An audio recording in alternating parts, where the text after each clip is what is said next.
when this woman started receiving messages meant for someone else. The first message arrived at a normal time. Nothing strange about when it came in. Nothing strange about the phone. Except for one detail. It wasn't meant for the person who received it. The message was short. Just a sentence. It mentioned a meeting, a time, and an expectation that the reader already understood what it meant. But the reader didn't, because it wasn't their meeting. At first, it was easy to ignore. Wrong numbers happen. Mistakes happen. So the message was left unanswered. Then another message arrived. This one referenced the first, not repeating it, continuing it, as if the conversation had never stopped. The phone number was unfamiliar. No name, no profile picture, just words. And those words assumed something. They assumed the reader had already agreed. Again, there was no response. But now the messages didn't stop. They arrived slowly at first, one every few hours, each one calm, confident, never asking who was on the other side, never checking. The messages weren't threatening, not exactly. They talked about plans, schedules, things that were already taken care of. They mentioned places the reader had never been, and decisions the reader had never made. What made it worse wasn't what the messages said. It was what they didn't.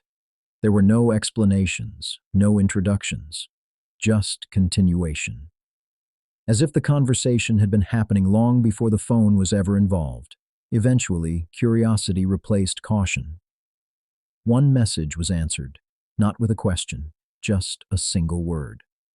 Wrong. The reply came almost instantly. That's not funny. No confusion, no apology, just certainty. After that, the messages changed.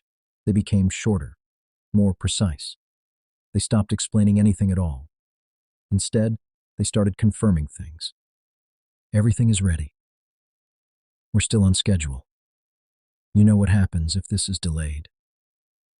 The phone was checked more often now, not because it was buzzing, but because silence felt worse. One message arrived late, later than the others ever had. It was just a question. Are you alone?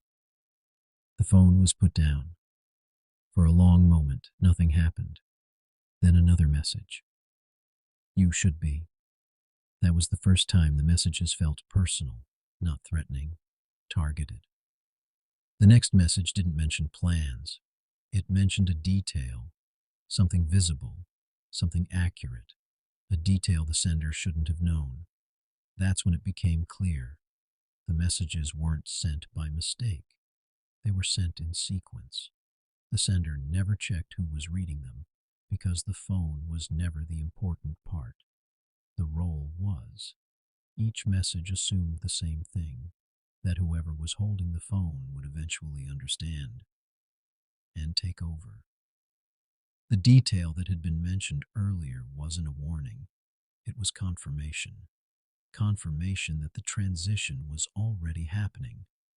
The final message appeared without sound. You're in position now. There were no instructions after that, no explanations, because at this point, none were needed. The messages had done their job, and whoever had the phone next would receive the same first text. If you like the story, please subscribe. Stories like this don't end with answers. They end with understanding.